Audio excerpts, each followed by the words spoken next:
Today we're joined by Dr. Matt Betts. Matt was educated at the University of Toronto and is currently the curator of Eastern Archaeology at the Canadian Museum of History. He's authored numerous articles and a handful of books, including Subsistence and Culture History in the Western Canadian Arctic, Placemaking in the British Harbour, and the Archaeology of the Atlantic Northeast. In addition to his archaeology writing, he's also an expert on the Sir John Franklin expedition, and he created the model and plans of HMS Terror that were exhibited at a number of major museums. He also authored HMS Terror, the design, fitting, and voyage of the Polar Discovery ship.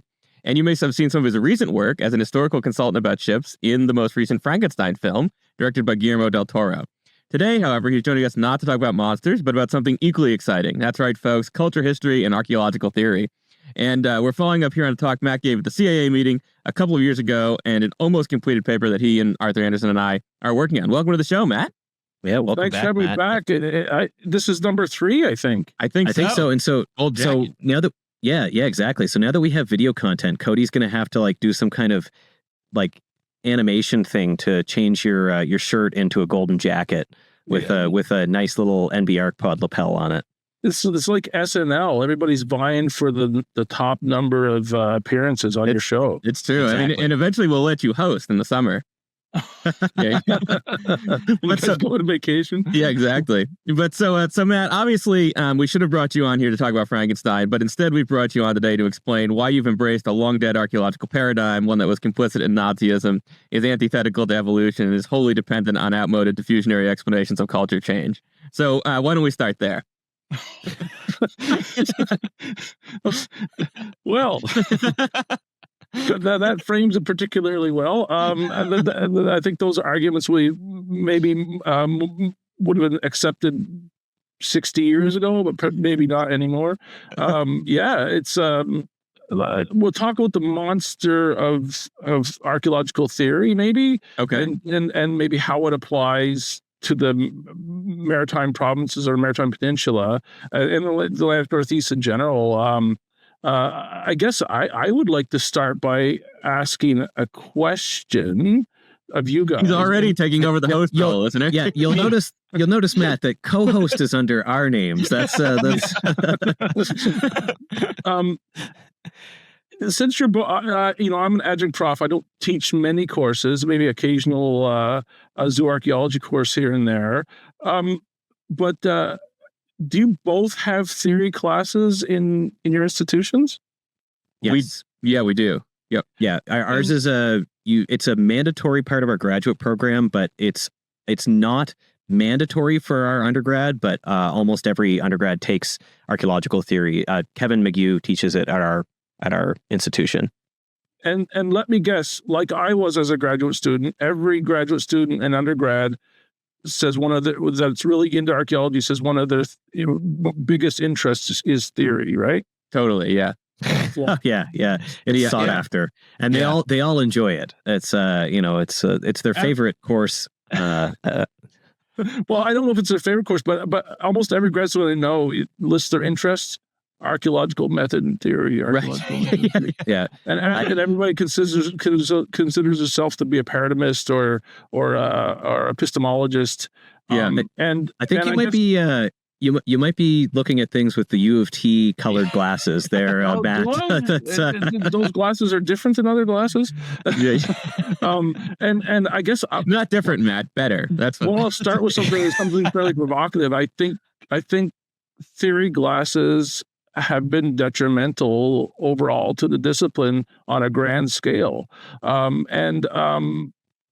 guess I wanted to ask you guys if that's something you think might be provocative. Yeah, well, so I had a strange experience, right? Because the first, when I took archaeological theory at UMaine, I convinced Brian Robinson to let me take his grad course in theory, and he was like before Matt Betts, he was the most vocal culture historian around, right? He was still enthusiastic about culture history, called himself a regional culture historian.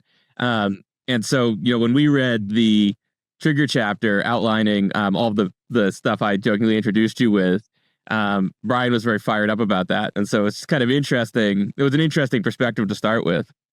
Yeah, it is. And he's one of the greats and really understood what it was and what its shortcomings were, but what its strengths were. And I think he also understood that in a place like the Maritime Peninsula, culture history is important because the basic framework of the basic space-time, who, what, when, where, hasn't been figured out yet. We have significant gaps. And so I guess for our listeners, I would like to know how you guys define culture history. I know how I define it, but for me, it's not a theoretical paradigm so much as a methodological and epistemological framework for placing and understanding artifacts in space and time, and how that relates to human behavior, and in particular, it's defining in a broad sense what people did in the past, and how they might have been connected chronologically and spatially. Do you guys think that's a good definition? Well, now that we have radiocarbon dating, that's totally unneeded, Matt. but yeah, I mean, this is why, like, I teach a North American archaeology course, and if you're not doing culture history, if you're not teaching them sort of like the basic, here is how time is ordered in each of these locations, you're kind of lost for any other course that you're trying to drill down on this stuff in more detail, right? Like, we do have a way, however imperfect and problematic we break up time, or whatever labels that we give it, taxonomic labels, if we don't have some way to think about how time is ordered and how things change through time, it's not really, we're going to have a hard time kind of explaining to anybody what's going on. Yes. I'm not pulling out the, I find, the Ford Spalding thing is kind of entertaining to break down, but it's not like I'm starting with that with my students. I'm talking with culture history is like, here's how we break up time in the past, and here's how we understand major changes in the past, and here's how they relate to other things that are going on in the world. Yes. And so I would define culture history as an advanced, another way to define it, as an advanced form of systematics for ordering the archaeological record conceptually. And often that leads to defining an archaeological culture, quote unquote. And that can be a very problematic term. It's been one of the things that culture history's detractors like to say is outmoded and outdated, and homogenizing, as they say. Although I don't necessarily see that homogenizing if it's understood as a heuristic sort of concept. But my definition of culture would probably be similarly to more like what culture historians of the 1950s and 60s and 70s would call a tradition. That is a regional entity, a group of people that are creating the same material culture. They're linked by that material culture because that's our only way to sort of get into the archaeological record. And by material culture, I guess I would expand that, include settlement patterns, architecture, those sorts of things. And that linkage leads to some assumptions that these people have a similar belief system, have mutually understandable language, and can be understood as akin to a modern culture, in all the scalable and nested ways that we use today. And I don't like to sort of pin it down to one particular thing, but these cultures grow and expand or contract and descend into minutia depending on how you're using the term, and sort of a vernacular for a people, as big as you want that to be. It could be continent scale, it could be regional scale, but I tend to think of most archaeological cultures as a regional scale thing. Does that seem like a good definition to you guys? Yeah, I think so. Definition. I think one of the things that critiques of culture history have sometimes forgotten is that it wasn't like ethnographers actually had an easy time defining these things either. And so the critique that we were sort of, if we're doing culture history, we're trying to usurp these easily defined categories from ethnography. Like that's not really true either. There's a whole massive literature on this in any region, right? Like we don't even understand in any great detail ethnicity and hunting territories on the Maritime Peninsula in the ethnographic record. Right? No, yeah. It's a critique that the category error is kind of, I think, misses the mark a little bit. Absolutely. And so I guess we should say that this cultural history sort of developed started in the 19th century, developed over 100 years of sort of ad hoc trial and error for methods and techniques. But the systematics remain, that is the method of ordering the archaeological record into central tendencies and groups, classifications, sometimes typologies, remained a very important part of archaeology and still does. And I would argue that almost anybody who says we don't do cultural history anymore doesn't sort of really understand the way systematics works and how important it is for understanding natural observations. And I think, there's lots of archaeologists who would agree with me there, especially Arley, Lyman, and O'Brien.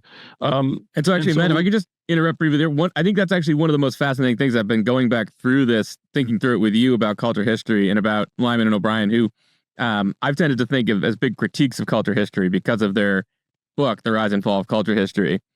But I think one of the things that they really tapped into that many other authors haven't, obviously exceptions, is this kind of idea that much like there's no Darwin, you can't get Darwin without Linnaeus, right? Because Darwin is describing a series of relationships, a systematics that were already understood, and that, but then applying the mechanism to that understanding. And so one of the things I think that Lyman and O'Brien parse out really well is that archaeological systematics is independent of the kind of theoretical, tool, spotlight, whatever you use to explain mechanisms of culture change.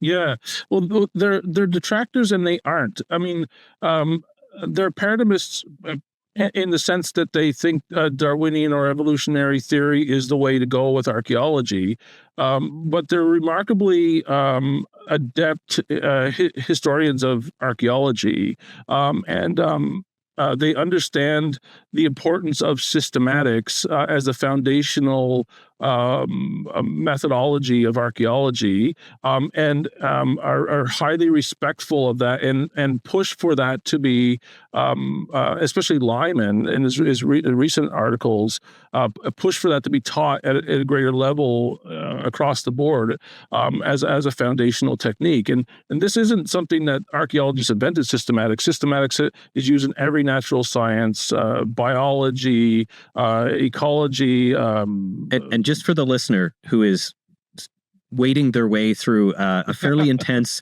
theoretical discussion here, what is systematics?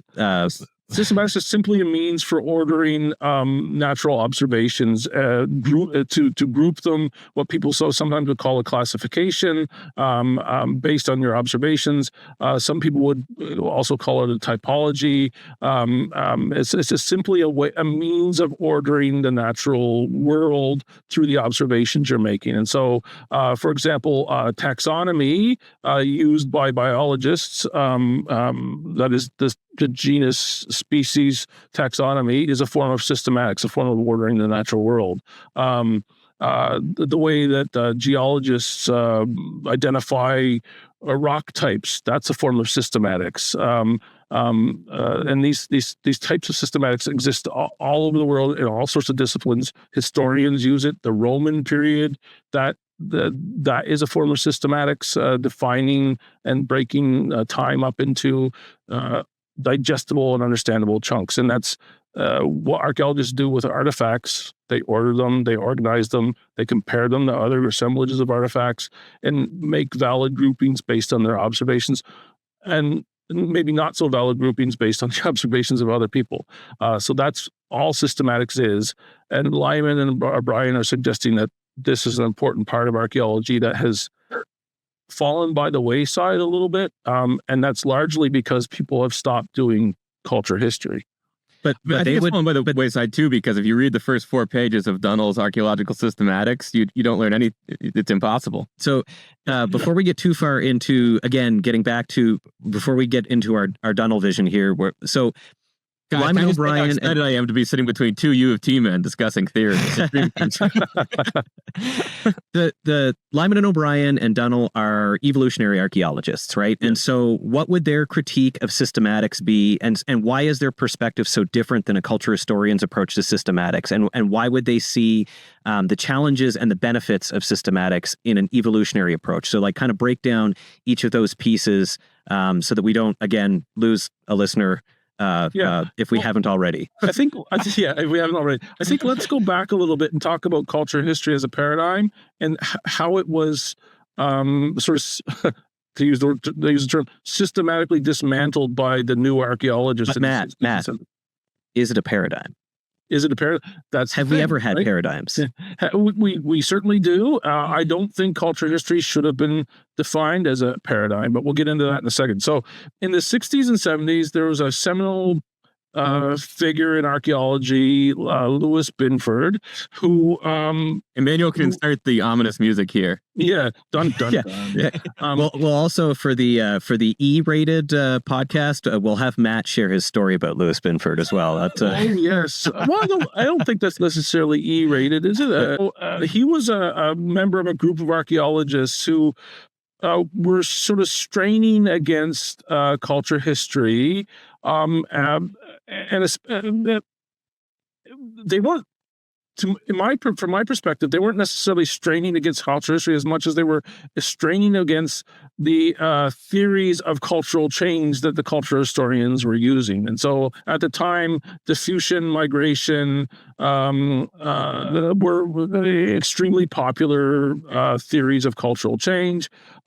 And which led to, it wasn't just Binford, Willie and Phillips, the great culture historians, and Leslie White, others they were all looking for ways to try to understand the archaeological record in more nuanced ways, and especially how the archaeological record changed. And so which led to Willie and Phillips in their great pronouncement that archaeology is anthropology or is nothing. And they were making that statement, and that statement has sort of been misused by later paradigmists to decry the horrible cultural history paradigm.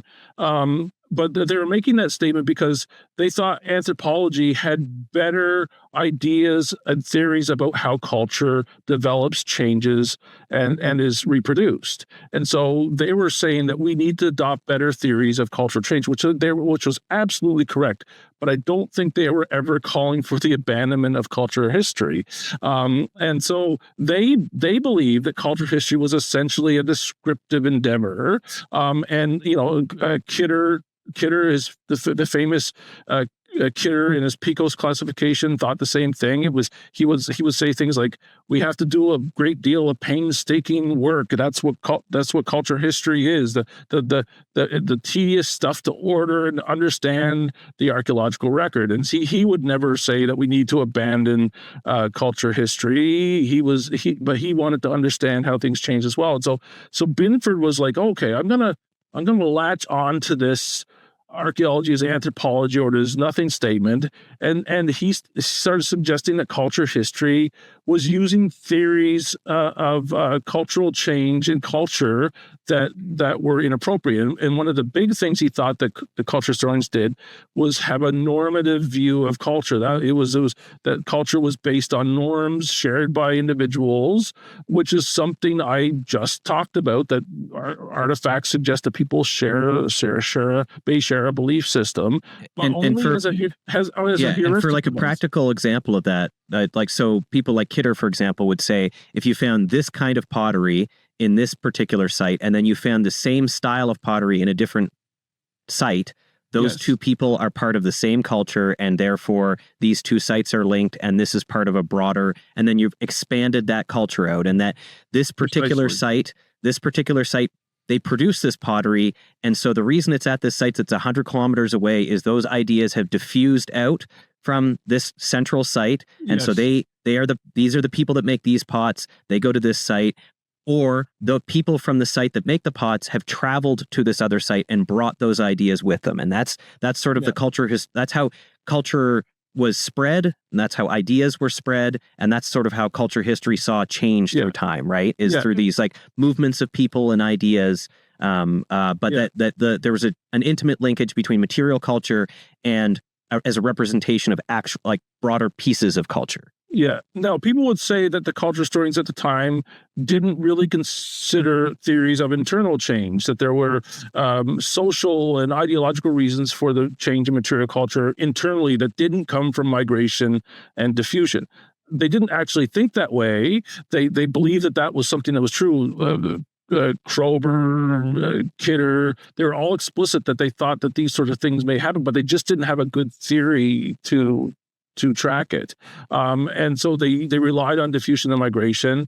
But what's interesting about them is, from my perspective, their methods and techniques, the culture history, their systematics, was separate from the theories they were using to understand the archaeological record. And what's even more important is that this normative theory that Binford suggested they were using, which was homogenizing and viewed all cultures, everybody in the same culture as the same and without variability, was something they didn't necessarily believe either. They were very certain that what their systematics was heuristic, that is sort of epistemological, that they were using it as a device to understand, and they knew that it was as an organizing device and as a vernacular, it was masking the variability, but they recognized the variability was there. They saw things changing internally, but they didn't quite know how to explain it. And so what they had at the time was diffusion and migration and a few other theories. They applied those where they could, and then they sort of speculated, we need better models to understand how these other processes that we're trying to understand. But these early culture stories, they never linked the diffusion and migration, and they didn't think that culture was normative, that it was a homogenized thing that could only be spread by. And so what Binford and that critique though comes from like the hyper diffusionists, like the people that would say that all cultures could be linked back to a particular location, that like Atlanta. And there was sort of evolutionary models built in that too, evolutionary progression from simple to complex, which some of that critique is valid. Some archaeologists didn't think that way, but it was 60 to 100 years ago, and so things change. And for the listener, like unilinear 19th century cultural evolution is very different than an evolutionary archaeologist in the 1960s and 70s. And that for your theory classes is what, like, those kinds of things really confuse, like students get like totally hung up on stuff like that. I mean, I did when I was kind of first engaging with this stuff, right? Like I didn't understand. I thought we were critiquing evolution, in the early 20th century, and then we're back into evolution here. So, and it doesn't just confuse you. I mean, modern critics of cultural history use the same arguments, that there's that it tends to be unilineal and socially evolutionary in its modus. But so what Binford tended to do was link culture history's methods and practices, even though he saw them as useful, with this normative theory, which was not really an appropriate linkage.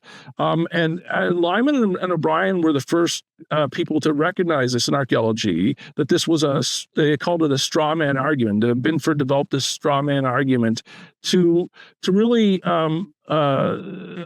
critique culture history at the expense of his own new paradigm, which he called processual archaeology, which was focused on things like adaptation and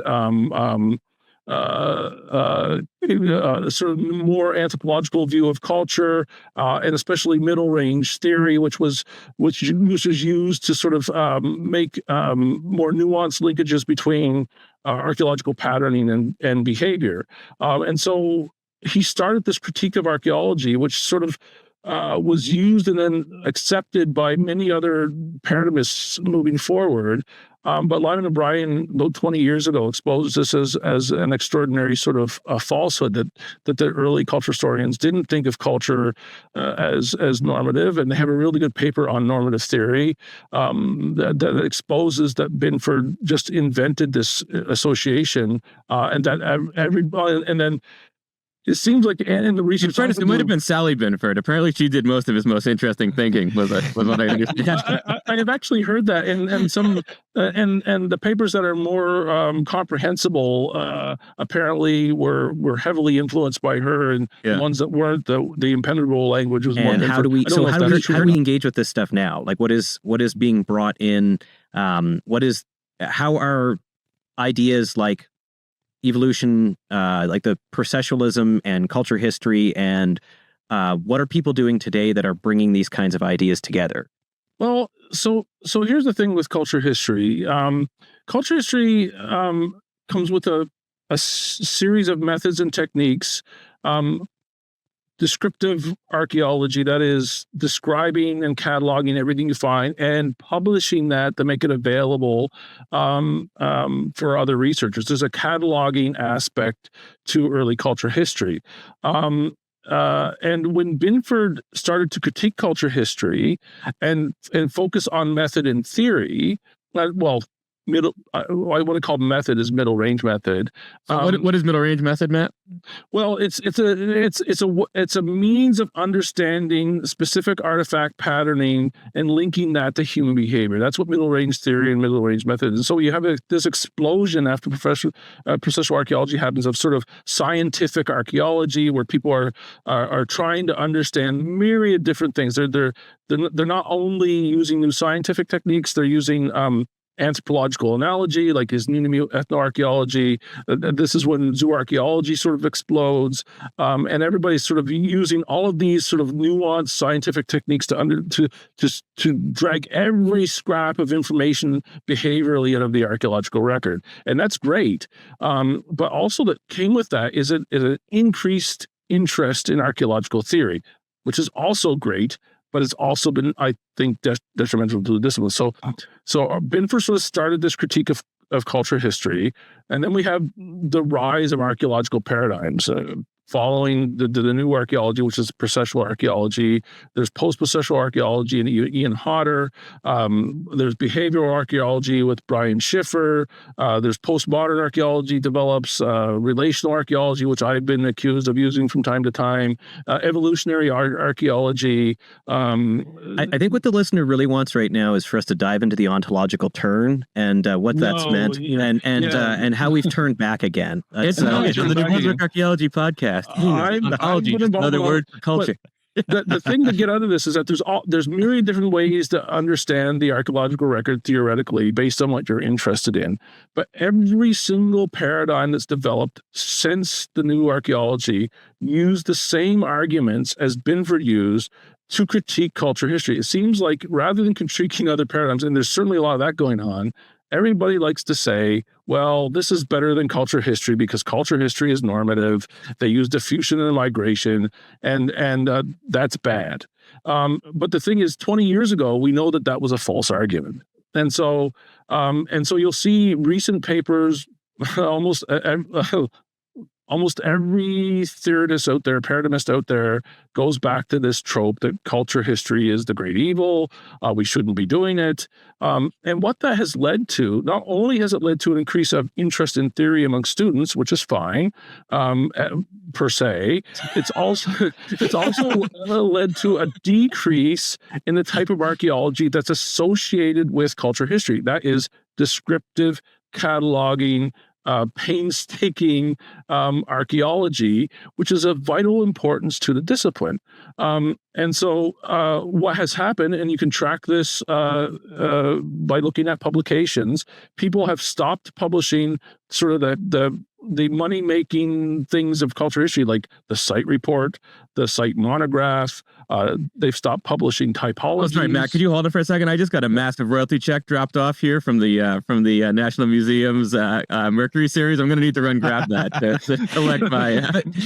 So they people have stopped publishing it, but I mean the other side of that is that publishers have stopped publishing it, right? Like you can't get papers like that accepted, and a lot of journals now you have an 8,000 word limit, and you're not going to be able to write a big descriptive analysis of a whole region in 8,000 words. Yeah, right. Which is a little bit understandable, because at the time when the critique of cultural history hit at a time when people were trying to publish lots of things, and publishing big descriptive monographs and long papers was really expensive at the time. And so the paradigmatic turn, theoretical turn, was great for publishers because they could say, well, we don't want to publish these sorts of things anymore. And besides, you're all saying it's passe anyway. And so we can shorten paper lengths, which we've all been complaining about as we publish. We can focus books that are less, that have less plates, i.e. less photographs of your excavations, less maps, because those are expensive to publish too.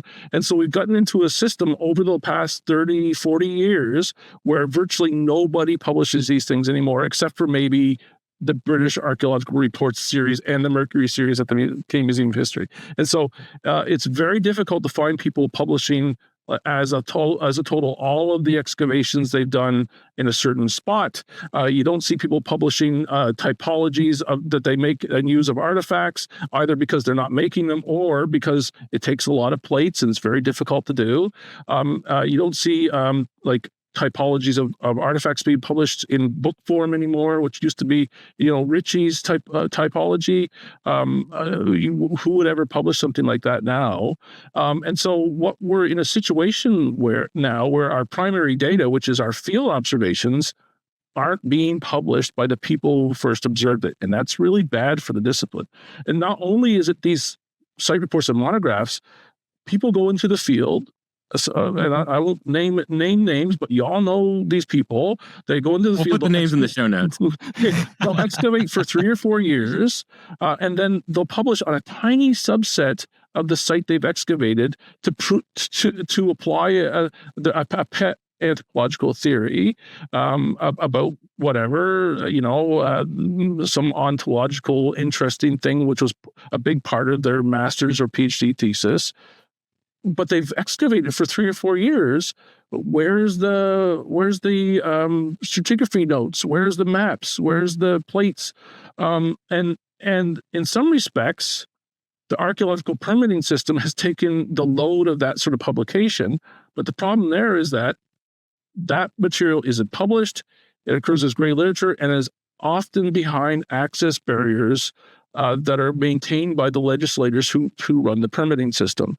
So now we're in a situation, which not only methodologically and theoretically, that we're in a situation where the most important data that you're ever going to produce, the most important information you're ever going to produce, which isn't your new theory that you're developing, which isn't your insights about some sort of crazy insight about the past. It's not going to be that. The most important thing that we ever produce is the data we observe in the archaeological record as we destroy the archaeological record. And so I've got a question about taxonomy, but I'm going to shelf that for a second because I want to follow up on this. And so you're making an argument that there's a ton of gray literature and that like this kind of the core pieces of the site reports that we don't see anymore really are still essentially being produced, but they aren't being produced for a broader audience. And so we know that we're in a situation, we've talked about this a lot on this show, about how cultural resource management does 95+% of the work, if not more, right? Yes. That goes on anywhere in North America, right? Research archaeology is just a fraction. It's just a small fraction of that. And so if we are not getting that kind of information, this new data about archaeology and about culture history and about kind of these typologies and these changes, what is the knock-on effect? Who is missing out on that data? And this is a very leading question, of course. Yeah, of course it is. And so without further ado, it creates a catastrophe for the CRM industry. And so what happens is that the CRM industry is producing 90% of the archaeological data. And they rely, you worked in the CRM industry, you know that budgets are tight, you know that you don't have, like researchers have, oodles of money to run dozens of radiocarbon dates, if you have money at all to run radiocarbon dates. And so one of the main ways... Or do basic analysis, like beyond just radiocarbon dates, yeah. But one of the main ways CRM archaeologists classify and date the sites that they're finding and the material that they're finding is through typological analysis. And that is looking at artifacts, style and form, which are associated with radiocarbon dates or other stratigraphic or chronological markers, built regionally and saying this assemblage shares these sorts of types, typologically fits into this time period and can be associated with this culture. Now we know that all of the permitting agencies rely on culture history to classify the sites. And every single permitting agency I've ever seen, if you're doing survey or if you're cataloging a site, all of the for example, all of the MARI forms, the Maritime Archaeological Resource Inventory forms in the maritime provinces require that you say, this is a ceramic period site, or this is an archaic period site. Without a radiocarbon date, the only way to identify that is through culture history and the taxonomies produced by the systematics in culture history. And you led right into my taxonomy question too. So finish your thought, and then I can ask this. That's right. And so if you're not doing systematics and you're not contributing to taxonomies, and that all of that data you produced is not available to the CRM archaeologists for comparison, how are they supposed to do their job in a modern way? They're relying on, and you know this well yourself, you've all done work in the CRM industry, we've all done it. We're relying on models that were developed in the 60s, 70s, and 80s in a large part to classify and identify sites. So we're using models that in some respects could be 60 years out of date because people have stopped doing culture history. And that's really bad. Yeah, so you kind of answered the question I was getting at, and that is this whole idea of like systematics and taxonomy. And this is like a critique of culture history, is that they can be put out there as like, here is how time is ordered, right? Yeah. But if you're not monolithic, unchanging, if you're not revising these things, and if you're not coming back to them, and really it comes down to whoever created these, are they a lumper or a splitter when it comes to how you break up time? Yeah. Can totally shape. Do you go nuanced or do you go big picture? Yeah. Exactly. And so you get is it 70 ceramic shards and 10 dates or something like that? Yeah. Well, so I see it here in Alberta, and like we talk about archaeology in the Maritimes, and we should get to talking about the challenge with culture history in the Maritimes. But an example here in Alberta is the way that complexes are used all throughout Alberta to order time. And complexes are a very small unit, and so these are spatially and chronologically discrete units to break up time. Traditions in the Willie Phillips, yeah. So if you're thinking about like taxonomic ordering in the Willie and Phillips world, but it creates these archaeological patterns here that actually aren't based in a whole lot and might only be based in one site. Yep. And there are dozens of sites that have been excavated since then that create, and like I have graduate students right now that are trying to grapple with these things and try to understand, okay, well, this doesn't make sense because this is this and that says it's this, but I'm not finding these points in the site that they said is associated with this complex. What's going on? And that's exactly the argument that... Yeah, but that's exactly the argument that the modern critics of cultural history would make. And these people are largely radiocarbonists, researchers that have vast amounts of radiocarbon dates. And they're saying by using these outdated taxonomies or classifications, you're applying a sort of homogeneous, unchanging idea of culture to the archaeological record. But what they misunderstand is that these classifications were heuristic devices that were always meant to be changing and developing and becoming more nuanced.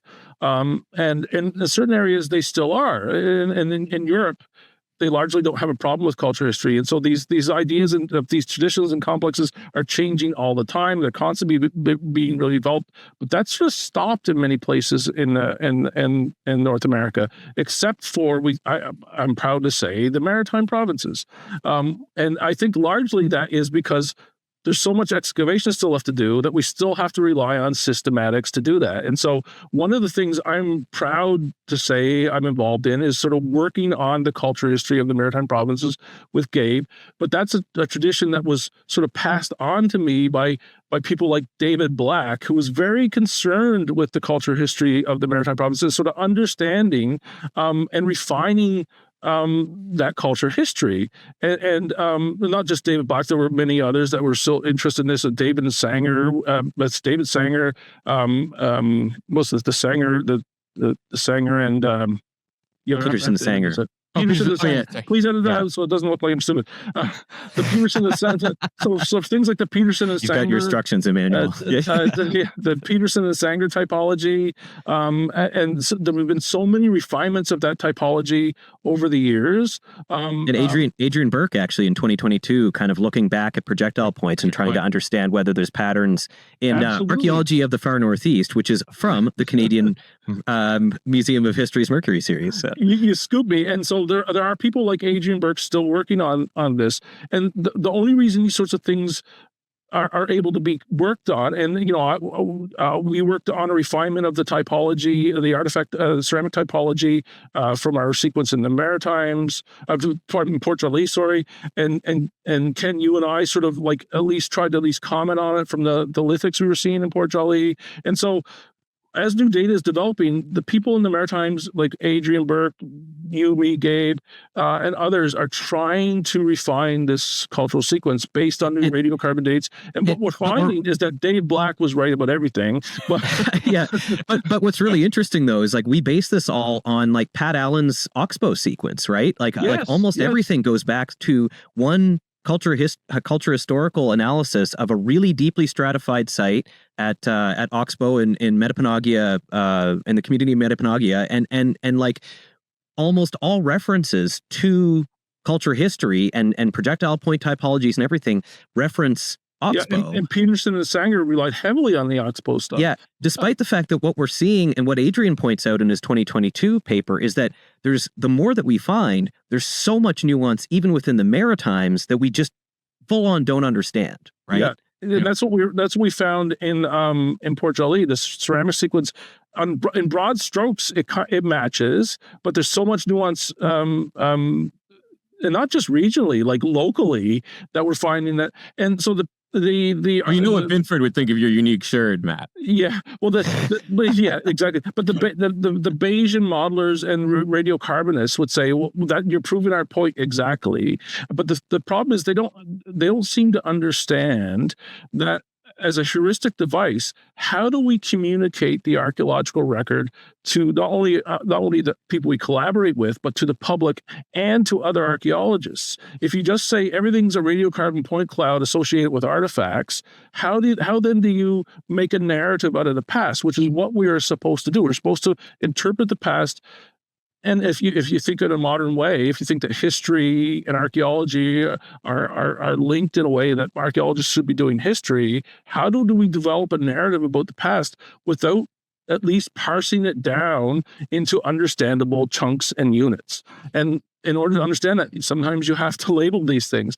And so from my perspective, it's bad archaeology, and it's somewhat elitist to say that, we don't have to name things, we don't have to build narratives, it's all just variability, and when we talk about something, we can just say, well, this is linked to potentially 95.6% of this, but that's no way to tell a story, and that's no way to communicate what we're finding to our Indigenous collaborators. It's no way to communicate it to the public. It's no way to communicate it to our partners outside of archaeology when we're trying to compare pollen records and these sorts of things. And nobody would say to a historian, you can't talk about the Roman period, right?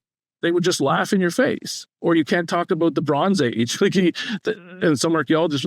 So this is not something that other disciplines necessarily work about. Or you can't talk about the Cenozoic era.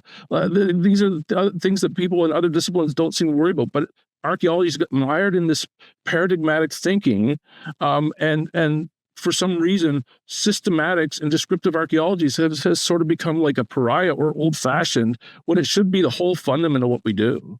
Yeah, I think one of the interesting examples is, in many ways, at least in the Northeast, the folks who really never got away from culture history were people who were interested in Paleo-Indian archaeology. Yes. And some of that is, in fact, I think, like Brian Robinson. For sure, yeah, they have such a bad radiocarbon chronology that I think that there's always been that realization that you have to do nuts and bolts culture history. And I think also mixed with the idea that you have to defend what you're saying about it. So you need to report, your stratigraphy and minute detail and all these kinds of things.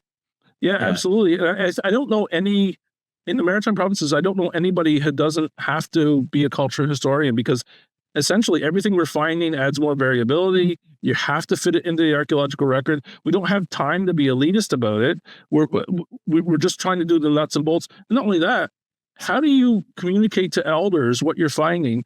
And what we're finding also is that our indigenous collaborators are embracing the chronologies or the culture histories of all. Culture history is a method and technique, but it's also how we turn our periodizations, which is our archaic, our woodland, these sorts of things. These are efficient ways to communicate great deals of information and variability to elders and to community members. And what we find in a very interesting way is they're adopting these periodizations that and making them their own. Calling the Mi'kmaq, the Confederacy and the Mi'kmaq have used those broad periodizations, but have called them their own Mi'kmaq names and developed their own Mi'kmaq definitions. So what we find is that rather than not embracing archaeology, and maybe this comes from Two-Eyed Seeing, they're amalgamating it into their oral histories and into their knowledge of the history. And so, but we haven't even talked about like the impact of not doing descriptive archaeology and systematic archaeology in the face of climate change archaeology. How could we ever possibly think that we shouldn't be publishing and documenting fully everything that we're finding in a race against climate change archaeology? Culture history is the best technique for doing that. Just to follow up too here, Matt, just because one thing I think we haven't touched on, but that we probably should, because probably like many students have recently read it, or as we approach the end of the semester here, and that is, I think there was one other smaller train of criticism of culture history, and that's that it's explicitly nationalist, and so that's Trigger's critique, and I think it's a weird critique, but could you unpack that for a minute or two? Yeah, that largely comes from a fellow named Cassina, who was essentially a Nazi archaeologist, who used culture history to attempt to push an Aryan narrative, a long legacy of Aryanism that he saw in the archaeological record. And to that, I would say, yes, culture history has been used to push nationalistic narratives, but no other paradigm is immune from that sort of abuse. The fact that it was used at a time when people were really interested in nationalistic narratives is bad, very bad. But people called them out on it, realized that it was nationalistic, have largely not adopted Cassina's views. And he was one of the sort of famous German culture historians. And then I would say if there was nationalistic interest in archaeology at a political level, although there's virtually no political interest in archaeology anywhere in North America, it's quite possible that people could be caught up in these sort of nationalistic things and focus their research on it. But I don't see any other paradigm as being immune from that. If you're interpreting the archaeological record and there's some sort of dogma that seeps into your interpretation, I can't see how you... to me, it's not an argument that's applicable only to culture history. It just so happens that the most grotesque example was by a culture historian. But I mean, I can't see other paradigms as being immune to that, necessarily intrinsically immune to it. Yeah, I agree. And I'm cognizant of the time, and so this question might be something that we have to save for like conversation 2, theory part 2 with Matt Betts. Will I get a green jacket if I come forward? But we've been talking a lot about these different paradigms, and we've been talking about how we apply them in archaeology. But one of the things that I think is really important to think about is how we view these paradigms as affecting the way that we think about people in the past, right? Yeah. And so agency is, I think, something that we all engage with in certain ways, and that is that like people make decisions in the past and make decisions about where to live and how they change where they live and the kinds of tools that they use over time. And I think culture history kind of weaves in with that. But you guys have gone like very explicitly engaged with a kind of more contemporary form of theory that is, or a field of theory that's historic processualism, right? And so you guys are thinking about, which I kind of view as this sort of elegant fusion of culture history and processualism, where you're using archaeological data, but you're still talking about the way people make conscious choices in the past. And you've used that to tell stories about, for example, making place. And so how are how has the work, like let's use Port Jolly as the example, how has culture history and your engagement with it fed into the ways that you have both talked about Port Jolly and the emergence of Port Jolly as a really important place, and how you were able to tell that story by engaging with culture history? That's a big question. I don't know if we have enough time to answer that. That's gonna have a better answer than I will answer by if you want to go ahead first, Gabe, go ahead. I just was gonna have a small comment, which was just that I think one of the things that the way that I've sort of come to think about that is that much of what we think is happening is just more explicitly dependent on culture history than we might have otherwise. So that the interpretations we're making require trying to put together these kinds of timelines in as nuanced a way as possible, because at least I tend to think, I don't want to speak for Matt, but that people are making a lot of decisions in historical context. And so just figuring out those historical contexts in specific places with fairly high resolution became pretty important to the kind of work we were doing. Yeah, and I believe I really like historical processualism, but I just see it as sort of nouveau culture history in a sense, with the idea that he says he's not an elitist, and then he calls it nouveau culture history. but it's the Art Deco culture. Are very very similar. It's all about a sort of understanding history as contingent and active and sort of weighing on the contemporary time period that you're studying, but it's deeply embedded in sort of the description of the archaeological record. If you look at Sassman's brilliant Eastern Archaic book, that to me is like the best culture history that's been written in the past 30 years. And Don Hawley's book is similar, but with the only caveat is that they're not comfortable with the old-fashioned archaeological periodizations, the term archaic or the term woodland or the term what we call boreal woodland, and but they call it the recent period in Newfoundland. And so, but I think essentially what they're doing is very nuanced culture history, but trying to divorce it from what people think is sort of homogenized, the homogenized version of culture history, and that's tied up with these names. But I don't necessarily see that as a detriment to what they're doing. If they were able to embrace those concepts, there's a history of archaeological thought embedded with the periodizations that people use. And so when we talk about the archaic, it's not just what we think about the archaic, it's what everybody thought about the archaic. And so there's an eloquence to that terminology and concept that embeds a history of archaeological thought and a deep understanding of the variability of the archaeological record that I don't necessarily want to lose. Is it problematic? Maybe yes. Does it need to be refined? We don't know anything much about the archaic period in the Maritimes at all.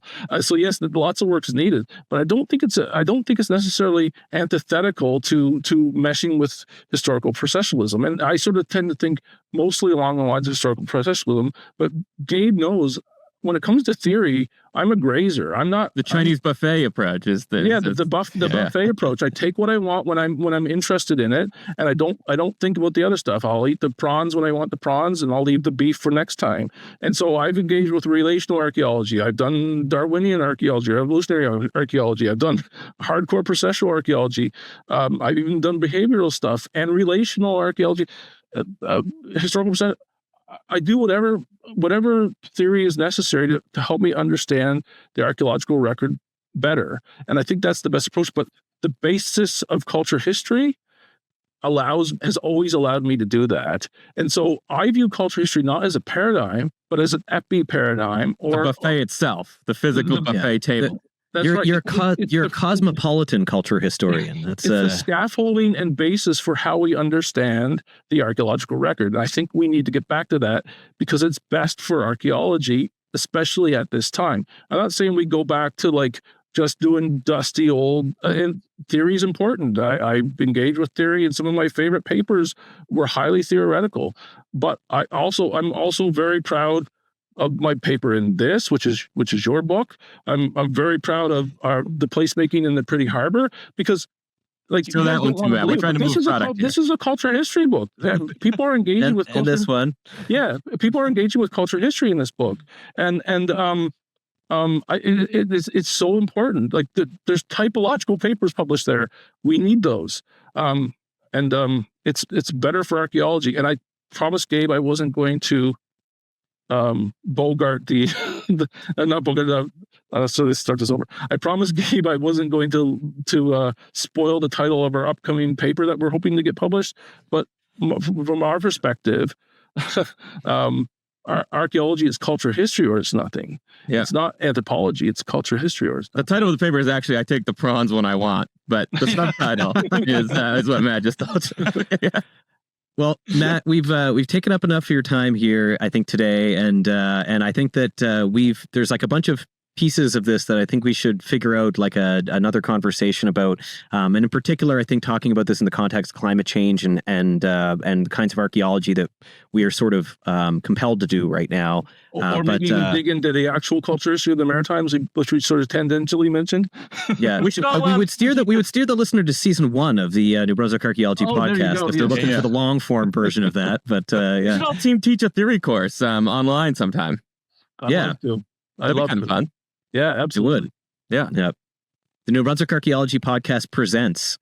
Well, plus that way we could all teach theory with only a third of the effort.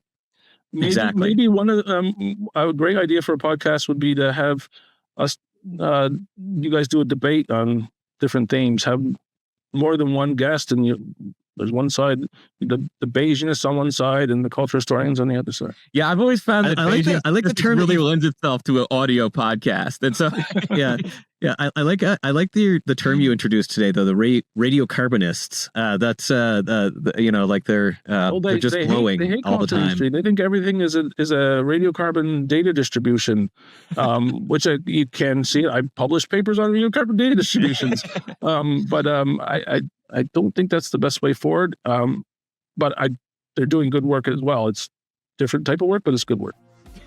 Some of them. Yes, All right. Thank you so much, Matt. All right. Thank you so much, Matt. And we're looking forward to the next conversation and maybe actually getting to sit down and eat some prawns and talk about this sometime. We should go to a buffet and talk theory. Yeah, absolutely. Bye. And